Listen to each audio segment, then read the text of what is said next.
इलाका किसी कभी हो धमाका रईस राज डीजे कटरा। तोहर सूरतिया देखबो नहीं तो छतिया फटतई गे, दिलावा से प्यार तोहर जन अब नहीं कहियो घटतई गे।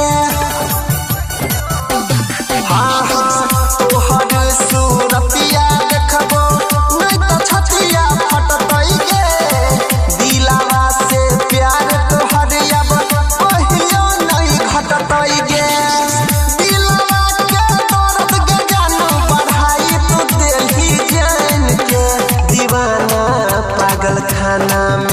दीवाना पागल खाना में मोर जतो काइन काइन के, दीवाना पागल खाना में मोर जतो काइन काइन के, दीवाना पागल खाना में।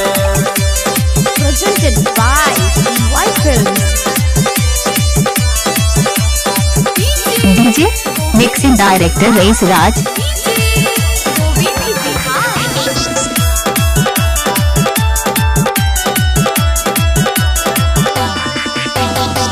कोई के टाइम पास नास कोइल भी हमार जिंदगी आगे, अनिल सोनी सागर के सपना जर दिलही रनिया गे।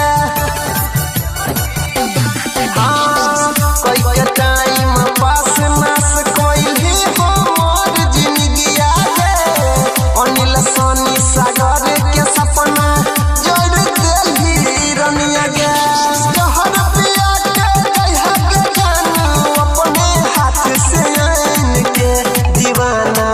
पागल खाना में दीवाना पागल खाना में मोर जतो काइन काइन के, दीवाना पागल खाना में मोर जतो काइन काइन के, दीवाना पागल खाना में। इलाका किसी कभी हो धमाका रईस राज डीजे कटरा।